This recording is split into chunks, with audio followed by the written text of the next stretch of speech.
Good morning, everybody. I'm going to call to order this special swearing-in session of the City Commission for the City of Gainesville on January 5th, 2023. That sounds like science fiction, doesn't it? 2023? All right, well, I'm officially calling us to order, and we'll invite Father Fletcher Montgomery, the rector of my church, Holy Trinity Episcopal Church, to give us the invocation.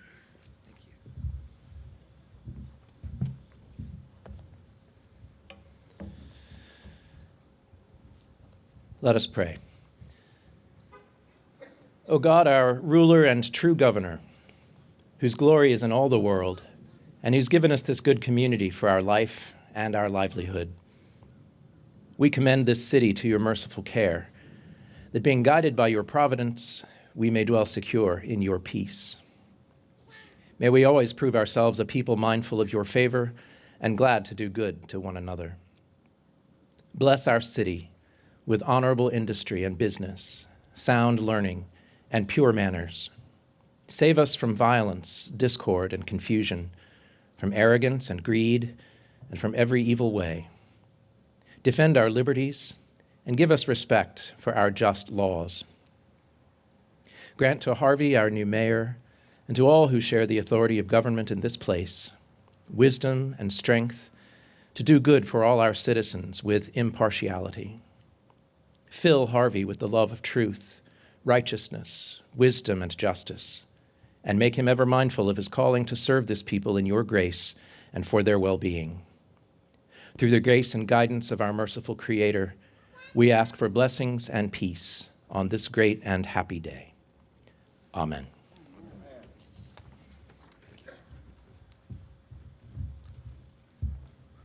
All right, if you would please rise as you are able and give your attention to the color guard.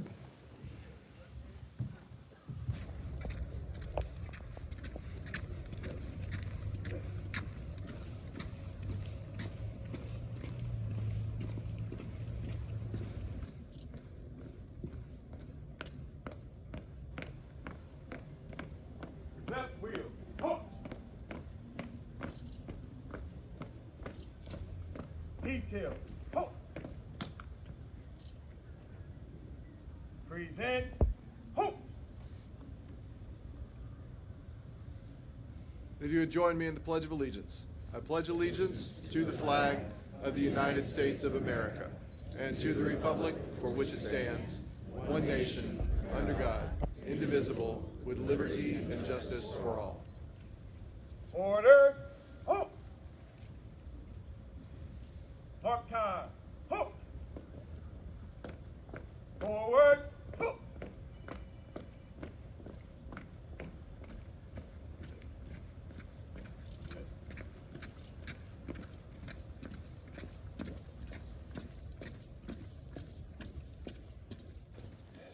So I'm going to take credit for this weather as the first act.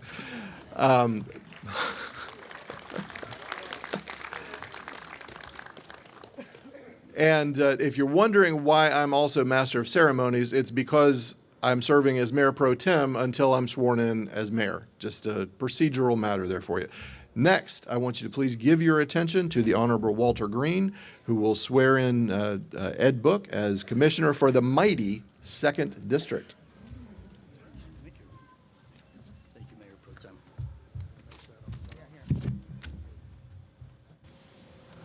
I, I, Edwin Book, Edwin Book, do solemnly swear do solemnly swear that I will support, that I will support, honor, honor, protect, protect, and defend and defend the Constitution the Constitution and government and government of the United States of the United States and of the state of Florida, and of the state of Florida, that I am duly qualified that I am duly qualified to hold office to hold office under the Constitution under the Constitution of the state of the state and under the charter and under the charter of the city of Gainesville, of the city of Gainesville, and that I will well and that I will well and faithfully perform and faithfully perform the duties the duties of City Commissioner of City Commissioner, on which I am now about to enter. of which I am now about to enter. Congratulations. Thank you. Thank you, Your Honor.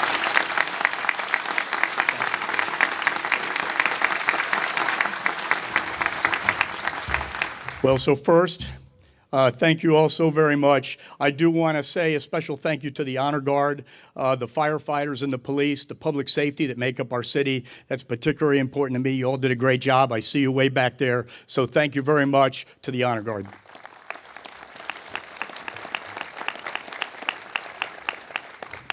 I also want to thank Judge Walter Green and Bishop Chris Stokes.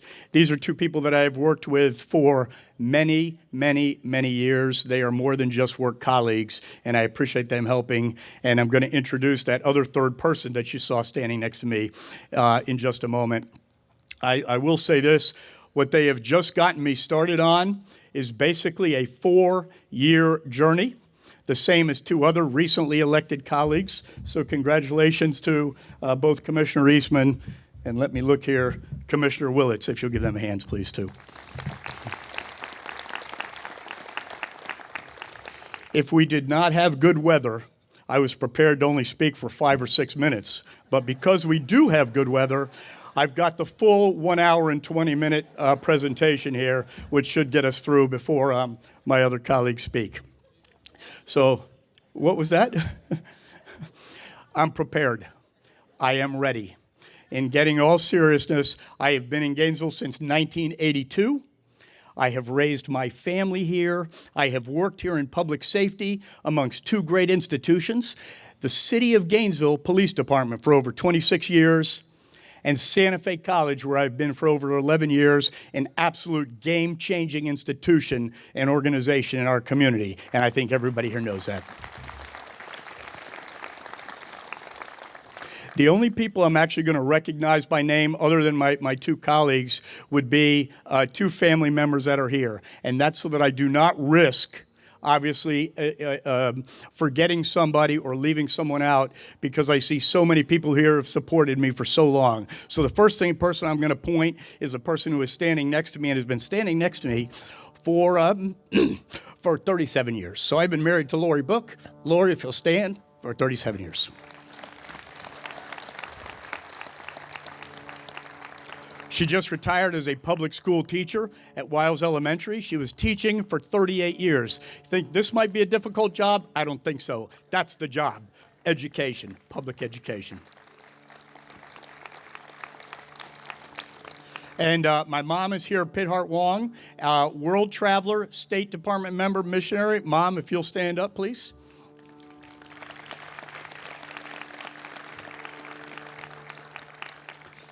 And I don't know, so those are my 2 family members here, and there's others I know who support me.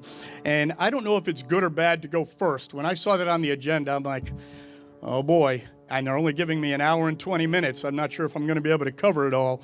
But I'll tell you, one serious benefit of going first is this. It means I can sit down and kind of actively listen to the other newly elected colleagues and focus on what's important to them or their constituents also, that collaboratively, we can do better together. And that includes the other more senior tenured members of the commission who are sitting behind me. I'm so excited to work with 6 other people, and that's the way you get things done, collaboratively and together.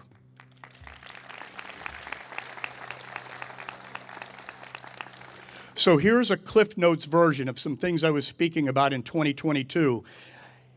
Everything that I said across February to November 8th of 2022 were designed in part because of the things I heard from the community. Community priorities are my priority. Your priorities are my priority. And here's some of the 3 or 4 things in a Cliff Notes version that I think are important. This is the first and most important one, and it sounds rather vague. Civility. Civility. The way we treat each other. Professionalism, respect, courtesy, kindness, compassion. Those are not cliches. Those are the ways that you work with other people, whether you agree, disagree, you like someone, or you dislike somebody. You have to be civil in your ability to work. That's the most important thing that I feel, and I think you feel, will be helpful for us as a combined, unified, elected body. Civility. So that's first. Secondly, and a little more concrete, budget accountability. We have some significant challenges over this next year, significant. And it may even take us more than a year to ensure that we have a balanced budget and that the monies that we have today we use in good ways to ensure that the next 1, 2, 3, and 4 years we can do more. If we don't start now, the monies we have will not be there for the programs and the incredible things we need to do as a city, not as an elected body, as a city over the next 1, 2, and 3, and 4 years. Budget accountability, absolutely essential. A key mark of a caring city, is the way we treat those who are most vulnerable. We should help those that are in poverty and in need. That's a priority of any good municipality. Forgetting municipality, that's a priority of any good community. That's your priority, that's my priority. And lastly, I just want to say that there are over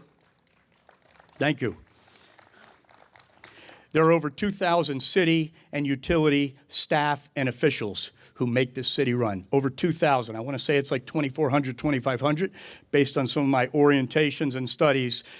These are first responders, utilities, HR, union workers, public works, fire, police, all the support staff, you name it. These are the over 2,000 members of the city that get things done. The 2,000 members plus that get things done in the city. If you're a member of city staff, if you work for the city, if you're here with the utilities, either number one, well, there's a lot of people standing, so I don't think that's going to work. Raise your hand or stand up. If you're doing things to get the city done and move us forward, please raise your hand.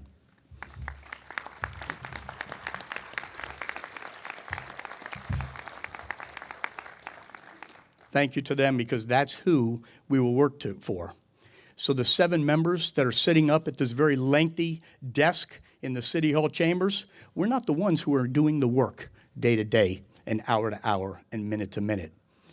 What our job is, according to that 16-page charter, is to set vision and policy and direction through 6 government leaders who then work through those 2,000 plus members that work every day. Something that's not in that 16-page charter is something we call role modeling. Setting the example for the manner in which we treat each other. I spoke about that just a couple of minutes ago, civility. It may not be in the charter, but it's essential for us to set the stage and support those people and you as community members to get things done. So, kind of as I close here, I just have about another hour and 10 minutes in my closing, but we will occasionally disagree. We will. And occasionally, I know I and maybe other members of my colleagues here will fall short of your expectations. This happens. This is the nature of disagreement. So if I do, I'm totally comfortable with you holding me accountable. Tell me about it. But when you do it, say something like, Ed, you really messed that one up. What were you thinking? And that will be totally fine. Email, call. My phone number hasn't changed in 20-something years, and it's not going to change merely because I happen to be sitting at that lengthy city desk in City Hall. Discourse, disagreement, back and forth, accountability, those are the things that allow us to work as good government elected officials, and I plan to work in that way for you. So, whether you're a resident, you're a Gainesville Opportunity Center clubhouse member, potentially. You work for the state attorney. You're a union member. You're the front line that are getting things done in 7 bargaining agents, 7 bargaining units across our city. Whether you're affiliated with SF or UF. Whether you voted for me, whether you didn't vote for me, whether you didn't vote at all. I don't think that's hardly anybody in this audience. But in any of those categories, I will represent you equally well. I will listen to your concerns, and I will operate by saying what I said before. Community priorities are my priorities, even if I have particular thoughts about that. I will represent all those groups equally well. I was elected in District 2. For those who don't know, District 2 is primarily Northwest Gainesville. But here's a critical fact. 75% of the city does not live in District 2. And some of our greatest needs and challenges are not in District 2. I'll have a keen focus on issues for District 2, but I will be responsive and representative to every member of our community, regardless of geographic boundaries. That's not the way we get things done. So that's important to know. I will be grateful to any of those who want to stick around after the ceremony. We've already been taking a lot of pictures, and I suspect my colleagues are going to take a lot of pictures. I would love to do that too. Maybe we can get a good group picture, and maybe it goes viral. Who knows? But that's really not the mark of how you get things done. Those are just the feel-good things, kind of in advance of going to work and doing good work. I will serve ethically. I will serve with integrity. I promise to do an excellent job. I said that across 2022. I'm going to make you proud of your support, and if you didn't support me, I'm going to make you proud, because we represent all, not merely the people who happen to be around us at any given moment. I'm pretty much done. If you notice, this speech was done with sentences that begin with I. This is the last I speech of the next 4 years. So we need to get to work. We need to do things together. We need to get things done together. That's we. Thank you.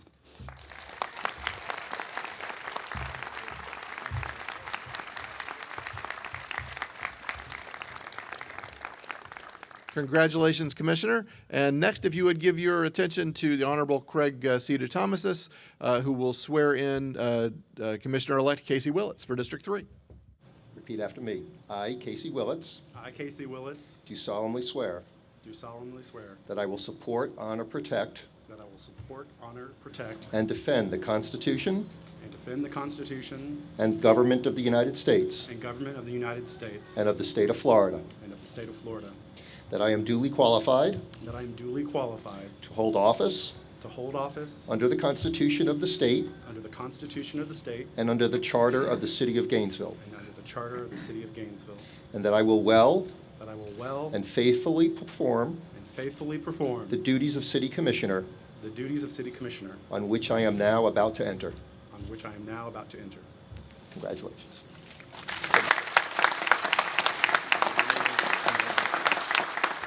Thank you for all of you who are here, community members, supporters, voters, residents, students, our community builders who work at the city. Thank you, Judge Thomasis, for being here to swear me in. Thank you to the city commissioners and mayors of previous commissions who have served Gainesville faithfully. I know many of you are here and other elected officials. Thank you to my supporters and voters who propelled me to this day. Thank you also to the voters in my district who didn't vote for me but talked to me on their doorsteps about your priorities for the city of Gainesville. You too will propel me through my term of office. Thank you to James Brown, who kept me honest about how many doors I was actually knocking on during my campaign, and made sure I still took time to celebrate life while campaigning and working full time. Thank you to my parents, Mark and Gail Willits, who couldn't be here today, as my father isn't quite well enough to easily travel. My father was a dairyman working for years, and my mother was an elementary school counselor and coach at one point. Though my dad, I'm not sure if he could be here, that he would be here enthusiastically. We differ a little bit in our politics and our outlook on public servants, particularly local public servants. I'm going to try to prove him wrong. But really, me being here in the city of Gainesville on this stage is partially due to him. You see, every day he shared his daily newspaper with me. And from that local newspaper, I learned that there were places out in the world that I knew nothing about, but also that there were places in my community that I did know a lot about, because I had helped my father deliver firewood in our town for years as a teenager. And before I could even drive or had a license, I knew most of my town's streets by heart. I knew them. I could map them out. I could drive them once I was able to drive. And in that local newspaper, I learned about new businesses being built, permits for new subdivisions or houses, curb cuts for refurbished commercial properties all over town. Our town was changing, as most towns do. I would read traffic and accident reports and be able to visualize exactly which lane they were even talking about. That's how well I knew my town. I knew the local geography. And all of this led me to appreciate that local geography, which eventually I would study geography in college. So in the end, that paper and geography is what opened me up to government, particularly local government and politics. So whether he knows it or not, thanks, Dad. Now, I started my activism and community involvement at the age of 17, the tender young age. It was in the relative safety of my high school where I organized my peers and I challenged my school leadership. And I had to remind them, those school officials, of the 1984 Equal Access Act. Look it up, it's fun times. I was also sure to remind them that at the time, the Department of Justice's Office of Civil Rights was watching them because of an agreement following their violation of Title IX, which the nation at that time had recently learned does indeed cover gay and lesbian students who are experiencing harassment at school. I became a thorn in their side, but just a temporary one because it was the last semester of my college or my high school career. But the Gay Straight Alliance that we started became a permanent feature of my high school. They're still there. Thank you. But the first truly public event of my activism was a candlelight vigil. It was just 2 months into my freshman year of college, shortly after, leaving my high school and going to my hometown college. At that point, the annual vigil was just a couple years old. We were remembering a fallen member of the LGBTQ community, Matthew Shepard. Matthew had been murdered just 2 years previous. Here I was a college student. He was a college student. We weren't so different. I went to college and engaged in activism in my community, knowing that I could experience violence because of it. Now, many attempt to make the argument that if only he or I would be quiet and not express ourselves or our opinions or our insistence on being treated fairly and with dignity, then the threat of violence wouldn't hang over our heads. I'm old enough now to know that those that talk like that, what they really want is for people like me or Matthew to just disappear. They wanted us to make ourselves so small enough that we could be just erased from view. And for years I felt, like some of you probably have, that much of that project of erasing us has been reversed. But here in the state of Florida, that project has been revived, sadly. But here in Gainesville, though, I'm committed, and I know many of you are as well, to making sure that that progress isn't rolled back. But here in Gainesville, in this city, too often, some of us are encouraged to shrink ourselves down until we can be ignored, or can easily be just forced to disappear. Some of you may know Gainesville has the 9th highest death rate for pedestrians in Florida. But even without that data, and it probably changes a little year to year, without that data, you can still feel anecdotally that this is happening. Pratik Sharma, Sophia Lambert, Rose Granny McDonald, Maggie Paxton, Sabrina Obando. When pedestrians and cyclists and parents cry out for solutions to these needless deaths, all too often they are shamed for wanting safety, as if this was some personal failing that they need for those 4,000-pound cars to responsibly share our city and for streets to enable that safe sharing. Too many think it's the humans outside of the 4,000-pound vehicle that are the problem, and that they need to shrink away from our streets and disappear. But Gainesville belongs to all of us, no matter whether you can afford or are able to take a 4,000-pound car for every single trip that you need in our city. We're also a city of renters. 60% of us rent our homes. Yet, as rents absolutely skyrocketed during the past 2 years, property owners took the center stage to a large degree, and whether they meant to or not, they ended up making the renter's voice in our town very, very small, shrunken down almost to the point where they were erased. In our town, too many think it is okay to tell renters to just disappear from huge swaths of the city. Somewhere else, please, somewhere else, is their conveniently non-specific encouragement to our government to enforce the disappearance of the majority of humans that live in this city, 60%. From the majority of our city. We are also a city of students, and not just UF, right, Ed? Not just undergraduates. There's a lot of grad students and medical students and law students, professional students. Not just well-funded, perfect students who finish in 4 years and are on their way. That was not me in my college career. Any individual student may be temporary in Gainesville, but students as a community aren't temporary. They are us, they are Gainesville, they are here, they will always be here. Too many people think that students' voices shouldn't matter. Some think they literally shouldn't be able to vote in local elections. This encouragement of their disappearance from our city, from the body politic, is unbecoming of Gainesville.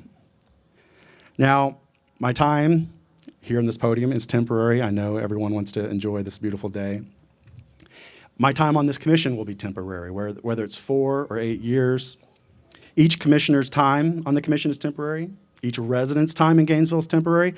Whether you came here just for 2 years to finish up your college degree, or at UF or Santa Fe, whether you moved here to retire and you don't know exactly how many years you have left in life, but it's decidedly temporary, or whether you were born here and you die here 100 years later, it's all temporary. Even the grand oaks that we sit below and that line many of our older streets, they're still temporary. Ask any homeowner who's had to remove a couple bad trees. Fashions come, fashions go. Innovations in culture and in technology have changed the way we live and will continue to do that. In the end, it's all temporary. But what I hope, or what shouldn't be temporary, and what I hope that we work to ensure isn't temporary, is what we do together as residents of the city, as voters, as community builders, as elected officials, and that is self-government as a city. That self-government can't be just for some of us. It can't just be for the well-employed, or the well-educated, or the well-propertied, or the well-pensioned, or the well-aged. I hope I'm aging well, and I hear this job ages us. If government is to be permanent, we can't have large portions, even the majority, be continuously forced to shrink themselves down until they disappear. Thank you, everyone, for coming out. I look forward to being, for the next 4 years, Gainesville City's Commissioner from District 3 in Southwest Gainesville. Thank you.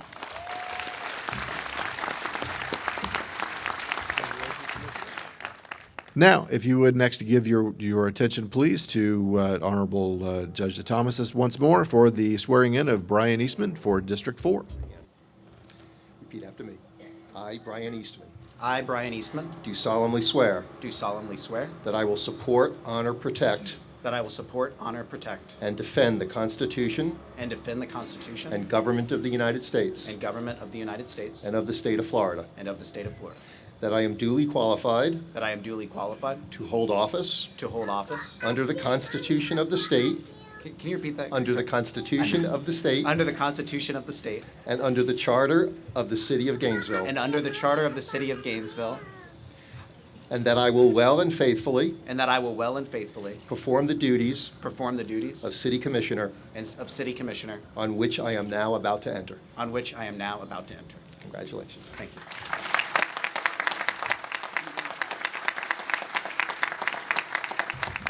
Thank you, everyone, for being here. Welcome to City Commission District 4. We're right here in the middle of the beautiful district that I'm now about to represent.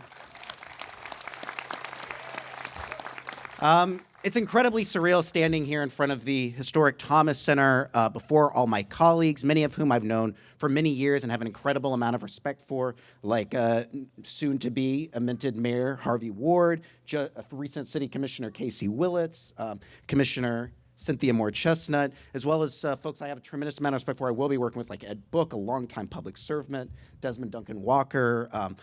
We have an incredible team here in Gainesville. I'm really looking forward to working with all of you. There are so many people to thank for me standing up here, not just the donors and the supporters, the people that helped me win, but those that have encouraged me over the years. I see a lot of you in the audience today, the folks that pushed me to think about things differently, who pushed me into leadership roles before I probably was ever ready to take on those leadership roles. It made me who I am. It forged me into where I'm standing here today, and I thank you. I can't thank all of you by name, but there are a few folks I do want to thank by name. I want to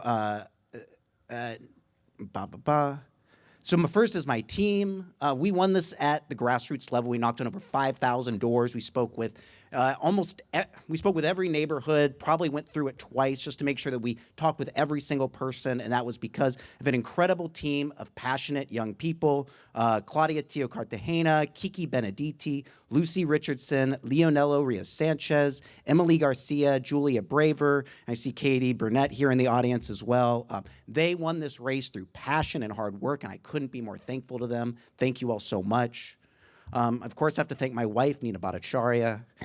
She is my rock and my better half. When I first brought up this idea of running to her, I fully expected her to dismiss it as crazy and laugh it off because it's kind of a crazy thing to do, running for office. But she was there to support. She knew this was the right decision. She cares about this city and believed in me, even when I didn't believe in myself. So thank you, Nina. I love you.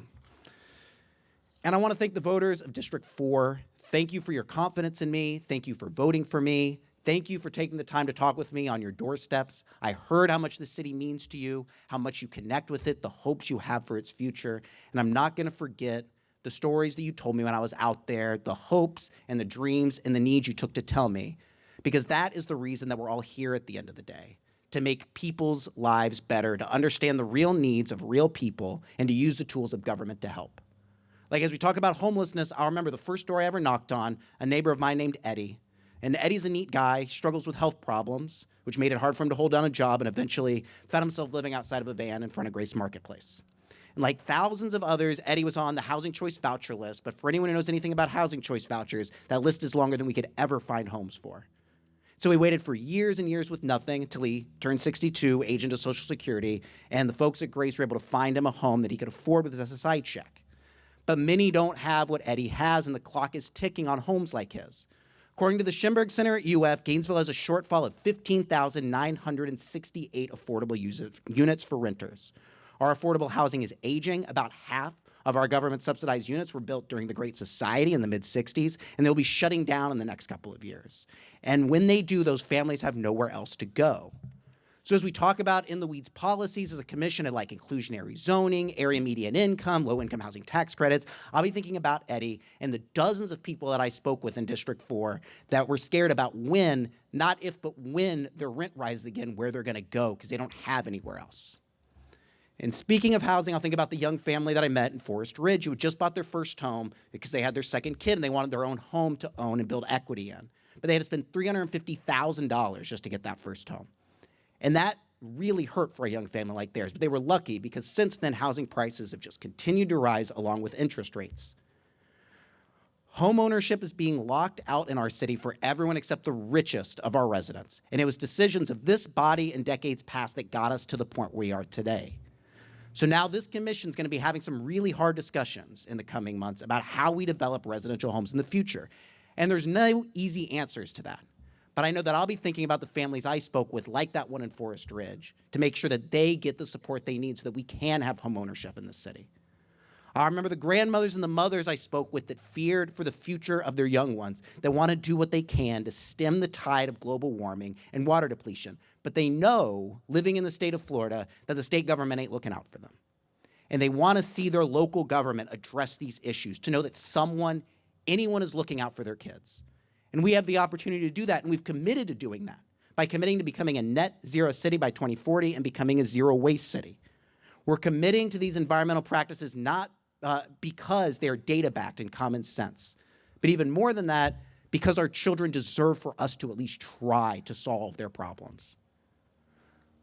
So think about all those people that I met, but I'll also think about the ones I didn't meet, the ones I couldn't meet. Folks like Sabrina Obando, who Casey Willis mentioned before. Sabrina was 22 years old, had just graduated from UF, and like all graduates, she was trying to figure out what her next steps were in life. She was walking to her job at Crane Ramen, crossing 8th Avenue from my neighborhood, a crossing that I make on a regular basis, when she was run over by a Ford F-150. Now, I would have loved to have met Sabrina. Her friends describe her as witty, kind, and intelligent. One in her obituary said to be her friend was to feel real joy. I also never got to meet Maggie Paxton, or Sophia Lambert, or Jarrett Young, or Pratik Sharma, or DJ Washington, or Denise Griffiths, all of whom died as pedestrians on our roads before they got to be my age of 33 years old. Young lives cut short because of decisions of this body that I am about to join. See, our roads were designed at a time when our commission forgot why we even have cities, for people. They were built in an era when city planners believed that cities should be a central business district to get to and from as quickly as possible. An era when our vibrant downtown was urban renewed, leveled to create service-level parking lots, and University Avenue was transformed from a vibrant, economically rich storefront road to a 4-lane highway. And those mistakes didn't just kill the vibrancy of our city for decades, they are actively killing people today. It is time to bring back a Gainesville designed for people, one where I don't fear letting my daughter walk or ride her bike to school in the morning.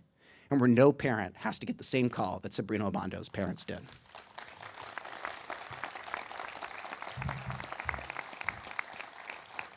So over these next 4 years, there's going to be a lot of discussions about what we do and how we do it. What is our plan for Gainesville Regional Utilities? How are we going to move forward with the power district? What should we allow people to build in certain zoning districts? And all of these questions are important and hard. They're the kind of intense discussions that Gainesvillians love to have with each other, right? But let's also remember why we're doing all of this: to make people's lives better. Because that's the promise of living in a city, that we are stronger when we come together. To quote Jane Jacobs, a woman who shaped my views of the city, there is no logic that can be superimposed on the city. People make it, and it is to them, not buildings, that we must fit our plans. At its core, a city is a collection of people. The process to getting solutions is messy because people, frankly, are messy. We change, we adapt, we argue, we love, we hate, but at the core of how we get there is collaboration. It requires me to collaborate with my 6 colleagues on the commission, with our incredible staff, with business owners, with community advocates. It also requires us to collaborate with our past and our future, to build on the decisions of prior commissions and make them work for today, and to create plans that can be built on by future commissions. Because cities are always changing, because people are always changing. And it isn't always a smooth process, that's for sure. But I hope you'll join this new commission in writing the next chapter of Gainesville's story, because it's your story too, and I'm just incredibly honored that I get a part of writing it over these next 4 years. Thank you.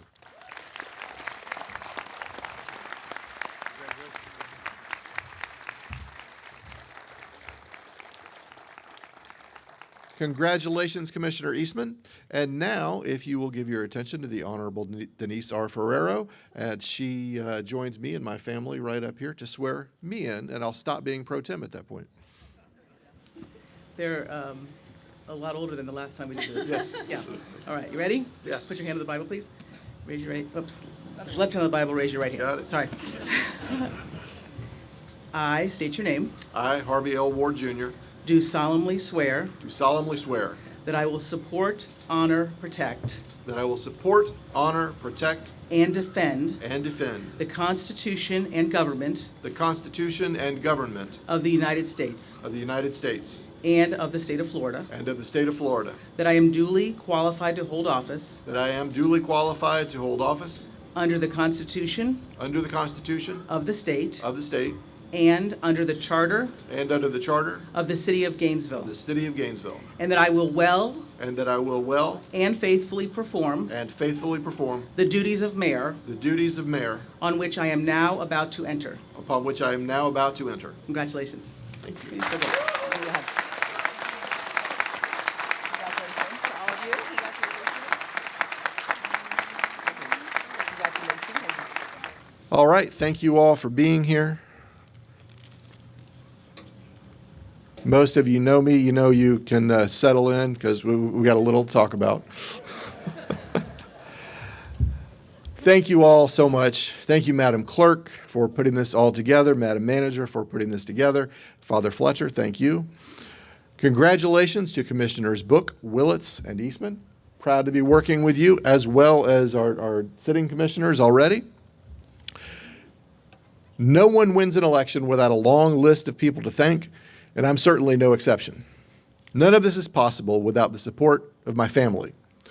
My sister Liz and my niece Ruby are down from Jacksonville today, and my dad, Harvey Sr., is here as well.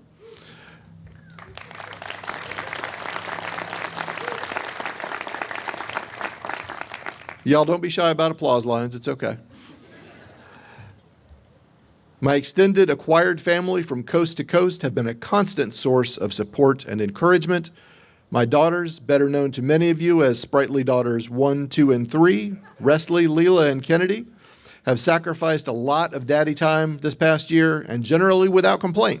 They might even have enjoyed parts of the campaign. My lovely, brilliant wife, Jillian, has not only sacrificed time with me, she's held everything together at home while beginning a new phase of her own career over the past year, and has supported my political and public service habit for the past nearly 6 years, not only as my wife and my friend, but because I wanted to do this, and out of a true shared sense of values and a desire to see the best for our community. Amen, John.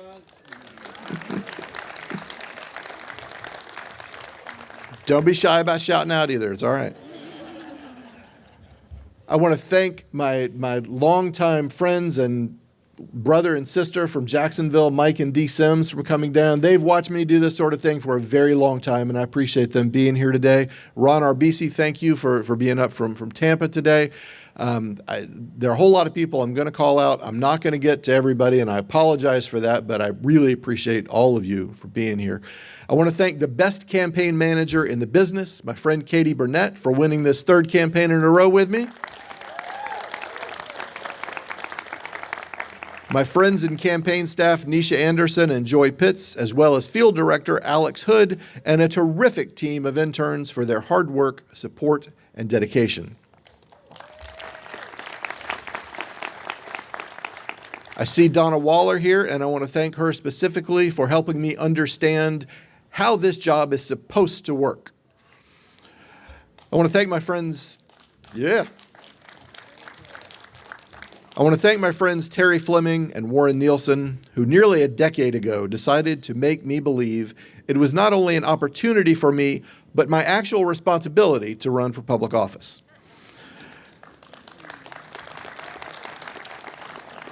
My sincere thanks to the more than 400 individuals, nearly all right here in Gainesville, who donated to our campaign. You gave us the tools to get this done.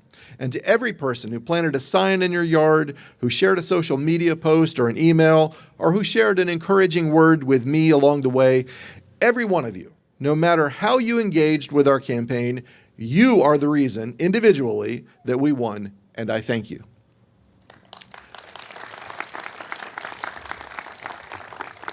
Marjorie Kinnan Rawlings wrote, "I do not understand how anyone can live without some small place of enchantment to turn to. Gainesville is my place of enchantment, and my challenge is to use the office of mayor to make sure this enchantment grows for all of us, including those who haven't discovered it yet. I have the honor and privilege to be the next link in a chain that extends back more than a century and a half. Through Major William Reuben Thomas, the namesake of this facility where we gather today, to groundbreakers like Neil Butler, Roberta Lyle, Cynthia Chestnut, to our 6 directly elected mayors, Paula Delaney, Tom Bussing, Begin Hanrahan, Craig Lowe, Ed Brady, and Lauren Poe, and finally, to me. Those folks and countless other leaders helped shape the city we see and experience today. Now, the city commission that served until a few minutes ago was likely the most experienced commission in Gainesville's history. The commission you see before you is perhaps the least experienced, at least in terms of time served on the dais. But this commission is among the most talent-rich and diverse political bodies you will encounter. Our strength lies in the diversity of our personal stories, of our backgrounds and upbringings, of our various paths to the dais, and the constituencies we represent. Each of us wants the very best for each of our neighbors. That does not mean we should expect that our journey together will be a smooth one. There are 7 of us with distinctly different outlooks, and sometimes it's going to look and feel exactly like that. But we are people of goodwill, and people of goodwill can and must disagree without being disagreeable. To paraphrase John Meacham, in our finest hours, the soul of our city manifests itself in an inclination to open our arms rather than clench our fists. The weight of history, my colleagues, now rests upon our shoulders. To the point and to the moment, Congressman Hakeem Jeffries reminds us that it's a solemn responsibility that we are all inheriting, and the best thing we can do as a result of the seriousness and solemnity of the moment is to lean in hard and do the best damn job we can for the people. I'm confident that we will develop this new commission together, one next right thing at a time. I'm also confident that we will be able to work with our colleagues across University Avenue at the Board of County Commissioners for the common good. That said,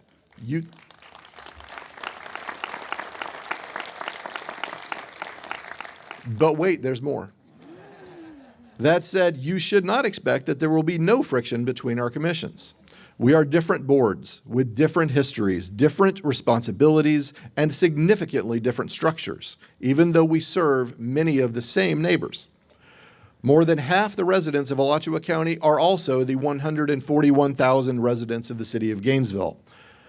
While I place a high value on working collegially with my friends across the street, you should expect that I will always advocate with great zeal and passion for the people of Gainesville, whether with the County Commission or in Tallahassee or in Washington, D.C. Sure. To deliver services to our neighbors at the highest level, we must reinvigorate Gainesville's Friendship 7. We need not only join hands with county government, but with Alachua County Public Schools, with the University of Florida and UF Health, with Santa Fe College and the Chamber of Commerce and the business community.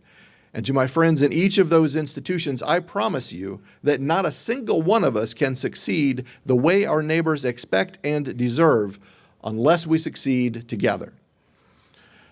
By far the best advice I received when I was first elected to this commission in 2017, and Marion Ratson, it really was terrific advice, was to just pick one thing that I could focus on and make sure I was able to deliver that one thing.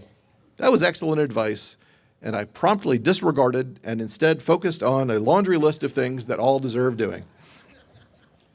Elected officials have a shelf life, an expiration date. We're limited in the amount of time we can serve, and every day is a precious opportunity to make life better for one more neighbor in our city, to make Gainesville a more livable, more lovable community. If you're counting, and I am, there are 1,463 days left for me to make this community better during my term as mayor.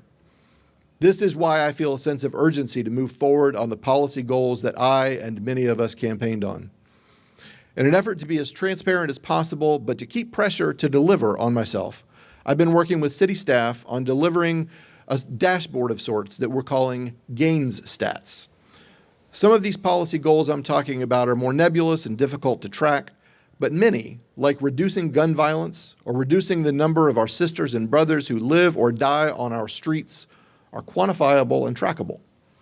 We'll use it not only to make regular reports to you on numbers that matter, but to put those numbers in context with our own recent past and with cities that are similar in size and in purpose to our own. Now, something we can count is chronic homelessness.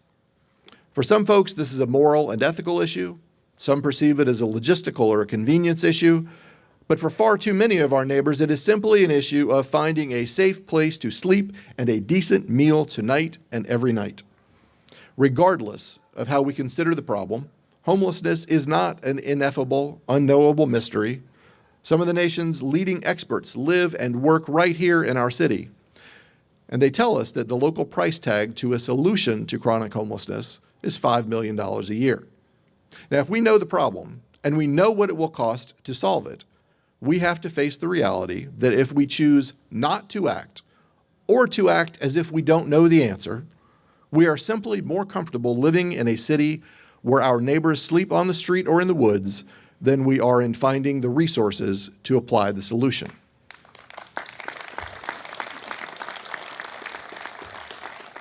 If we expect to reach functional zero chronic homelessness, every institution in our party or in our community must play its part. Similarly, if we want to see a city where no pedestrians or cyclists die on our streets, and I do want to see that, all our institutions must be committed to better traffic engineering, better user education, and better traffic law enforcement.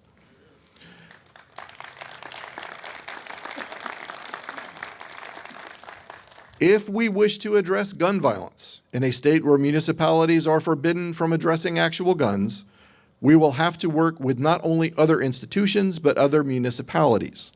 The criminal organizations at the root of our local and regional increase in crime do not respect city limits, and that requires that we work beyond those limits as well. I want to pause a moment to dwell on those first three priorities that I mentioned. It's easy in 2023 to become blind to homelessness, to pedestrian and cyclist deaths, and to gun violence. They are horrific issues if we think on them for too long, so many of us, quite understandably, don't. James Baldwin wrote, "Neither love nor terror makes one blind. Indifference makes one blind."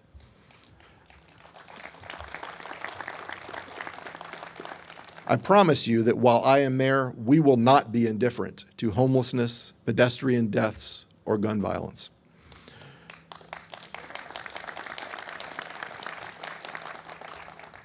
This past fall, with the help of the Trust for Public Land and Pekin Hanrahan, our voters wisely extended the limits and uses of our Wild Spaces Public Places surtax. And that, combined with the innovative uses and maps of the GCRA that have already been approved, will enable us to make investments in East Gainesville, where the sun rises, such as Hawthorne Road Health Center and RTS Transfer Hub, the renovations of Citizens Field and the MLK Center, and Boulware Springs, as well as opportunities to attract banking east of Waldo Road, finally. Wild Spaces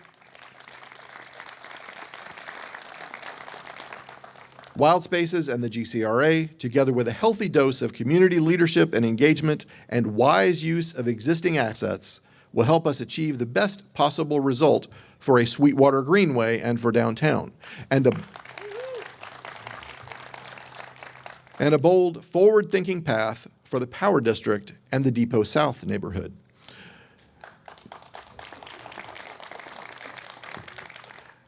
Our commission is in the midst of a once-in-several-generations partnership with the federal government to use American Rescue Plan and other funds to invest in affordable housing, and our community expects and needs us to wisely and creatively leverage those funds to create places for our neighbors to live quickly and efficiently.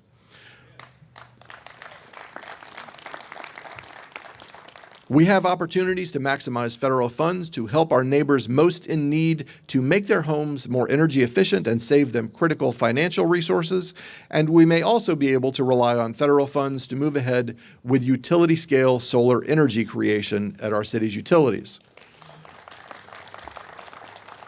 But we must be certain we do the next right things with and for our neighbors who might be affected by those inevitable and necessary solar fields.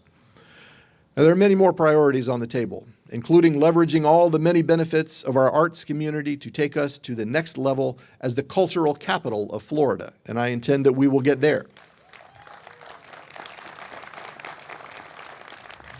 I recognize that I've outlined a great deal of work here for our commission, for city staff, for other institutions, and for all our neighbors, and that there is much more work I have not mentioned. I know I'm asking for hard work, but we choose this hard work to accomplish these things, as President Kennedy said, not because they are easy, but because they are hard, because that goal will serve to organize and measure the best of our energies and skills. We have the tools, the partners, the ability, and the mandate from our neighbors to do these hard things. One of my favorite authors, Neil Gaiman, writes, "A city is a collection of lives and buildings, and it has identity and personality. Cities exist in location and in time. Cities accumulate their personalities as time goes by." My grandfather moved to this city from suburban Melrose about 100 years ago. The Gainesville he knew, the Gainesville my father grew up in, the Gainesville I grew up in, and even the Gainesville my children first remember is different than the one that lives and moves and, yes, grows around all of us right now. It is also in many ways the same Gainesville that it was a century ago. Gainesville's identity, her personality, is partly places like Boulware and Glen Springs, Sweetwater Branch and Hogtown Creek, buildings like the Thomas Center and the Hippodrome, sporting venues like Citizens Field and Florida Field. But Gainesville is mostly the ongoing story of our neighbors. How we balance the needs and desires of the folks who are already here with the needs and desires of the folks who come here to learn or to be healed, or because they just decided Gainesville was a place they felt welcome. And by the way, I'm glad that people want to be a part of our story in Gainesville, and I believe we should make room for folks who aren't from around here. That's part of what Gainesville is. What Gainesville is not is a tale of two cities. That's a rhetorical crutch and a lazy sociological shorthand. Gainesville is so much more than 2 cities. We are dozens of cities. We are old money and we are generational poverty. We are PhDs and we are functionally illiterate. We are symphony and ballet and we are tailgating. We are gardenia and we are Featherwood. We are Pine Ridge and we are Gulfview. We are Beatty Towers and we are Oak Hammock. We are all of these things and so many more, but we are one city, one Gainesville, and we will find our way together, one next right thing at a time.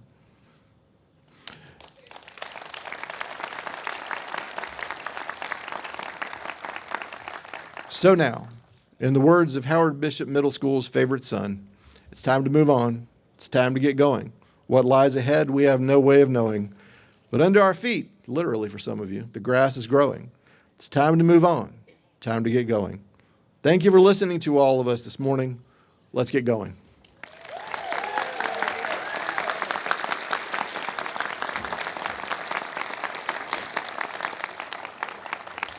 Thank you all. We do have a little business to do before we take an opportunity to shake hands and get a snack. On our agenda, we have one item, and that is election of Mayor Commissioner Pro Tem. So do we have a motion to adopt that agenda? So moved. Is there a second? Second. All in favor? Aye. All right, we have an agenda of one item. Do I hear a motion to offer a Mayor Commissioner Pro Tem? We're going to need a Pro Tem. Somebody got to make a motion. And do you have a nomination? I don't mean to sound self-gratifying. In the order of the way that things have happened upon the commission, the next Mayor Pro Tem should rightfully be Commissioner Desmond Duncan Walker. I will second that. Very good. We have a motion and a second to declare Commissioner Duncan Walker the Mayor Pro Tem going forward for the next year. All in favor? Aye. Any opposed? All right. Congratulations, Mayor Pro Tem.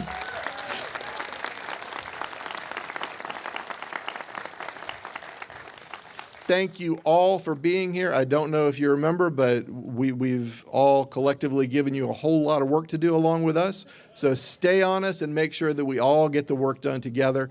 And we are adjourned.